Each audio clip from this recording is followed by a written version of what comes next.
धुरंधर के hyper masculine मर्द देख लिए, मजा आया? क्योंकि कुछ लोग तो नहीं देख पाए, उनके लिए टेस्टोस्टेरोन का डोज ही इतना ज्यादा हो गया था। पर अब उनको कौन समझाए कि अगर जंग का माहौल होता है तो उस टाइम पर सॉफ्टी पने या पुक्की पने से तो काम नहीं चलता ना। वो तो चाहिए होता है जब किसी बंदे का किसी बेबी के साथ इंटरेक्शन होता है। और मर्दों की इसी सॉफ्टर येट स्ट्रॉन्गर साइड को दिखाते हुए 2 सीरीज आई हैं नेटफ्लिक्स पर। एक तो जिसने बचपन में हमें ऑलमोस्ट बिना कुछ बोले बहुत हंसाया, a very favourite and popular character mister Bean played by Rowan Atkinson. उनकी पहले भी एक सीरीज आई थी मैन वर्सेस बी के नाम से, और अब आई है मात्र 4 एपिसोड्स की एक mini series man versus baby. अब जिन्होंने भी मैन वर्सेस बी देख रखी है, इसमें भी उनका सेम कैरेक्टर है ट्रेवर बिंगली का, और इस बार ट्रेवर को चाहिए एक नौकरी, लेकिन उसे एक पर एक फ्री ऑफर की तरह एक पेंट हाउस में नौकरी तो मिलती है, और उसके साथ साथ मिलता है एक बच्चा जो कहां से आया है किसी को नहीं पता। अब वो कैसे अपनी इस नई नौकरी और इस अनजान बच्चे को संभालता है, वही पुराने स्टाइल की कॉमेडी देखने के लिए मिलती है विद छोटे छोटे मैसेजेस इन बिटवीन कि फैमिली कितनी इंपॉर्टेंट होती है, या फिर लीस्ट के लिए प्रिपेयर्ड रहो पर वर्स्ट एक्सपेक्ट करो क्योंकि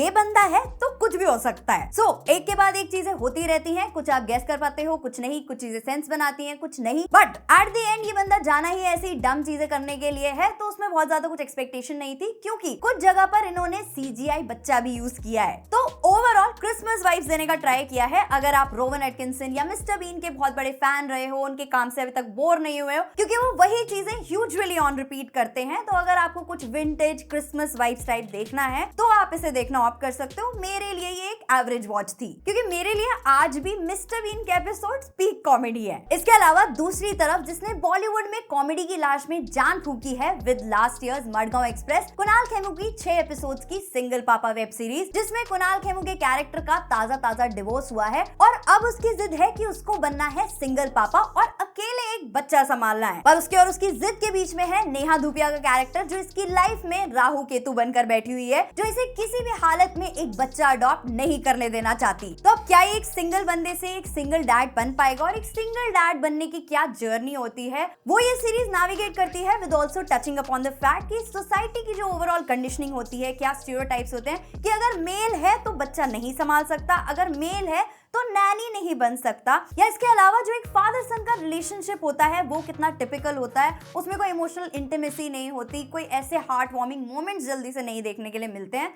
तो उस चीज को भी ये सीरीज एक्सप्लोर करती है। तो फ्रैंकली मुझे इस सीरीज से बहुत ज्यादा एक्सपेक्टेशंस नहीं थी, लेकिन जैसे ये सीरीज स्टार्ट होती है धीरे धीरे आपको सारे कैरेक्टर से कनेक्ट कराती है विद कॉमिकल सिचुएशन जिन पर एक्चुअल में हंसी आती भी है। कुछ कुछ जगह डायलॉग्स बहुत अच्छे हैं और जितने भी एक्टर्स हैं उन सब की कॉमिक टाइमिंग भी ऑन पॉइंट है। वो जो एक हल्की फुल्की सी कॉमेडी होती है जो आप सबके साथ बैठकर एंजॉय कर सकते हो, और जिसमें कुछ कुछ मैसेजेस सटली इंटीग्रेट किए गए होते हैं जो बहुत ज्यादा प्रीची भी नहीं लगते, बहुत ज्यादा बोर भी नहीं करते, लेकिन आप तक सही मैसेज पहुंचा देते हैं। कुछ इस टाइप के होलसम मोमेंट्स ये सीरीज देती है। ऐसा नहीं कि हाँ कुछ भी नॉनसेंस या कुछ भी बकवास चल रही है और उसको कॉमेडी का नाम दे रखा है। सीरीज की स्टार्टिंग बहुत अच्छी होती है, मिड एपिसोड्स में थोड़ा डिप आता है और लास्ट एपिसोड में जब सब कुछ प्रेडिक्टेबल हो जाता है, लेकिन फिर भी वो एक होलसम फीलिंग आपको देके जाता है जहां पर आपको खुशी वाले आंसू की फीलिंग भी आ जाती है। इसके अलावा जितने भी एक्टर्स हैं, मनोज पावा, आयशा रजा, प्राजक्ता कोहली एंड नेहा धूपिया, सबका काम ही आउटस्टैंडिंग है, और उसमें भी जो स्टैंड आउट करती है वो है नेहा धूपिया।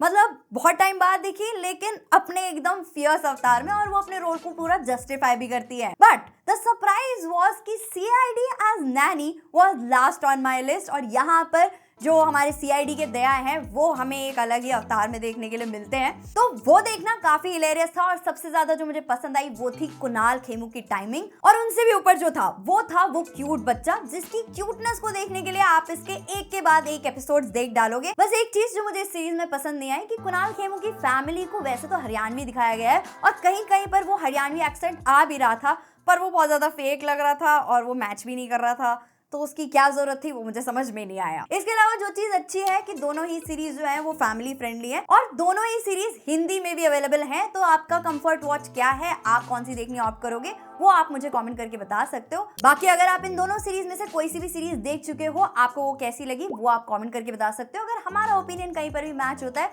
तो आप वीडियो को लाइक कर सकते हो। चैनल पे फर्स्ट टाइम आए हो तो उसको सब्सक्राइब कर सकते हो। मिलते हैं नेक्स्ट वीडियो में, तब तक के लिए गुड बाय।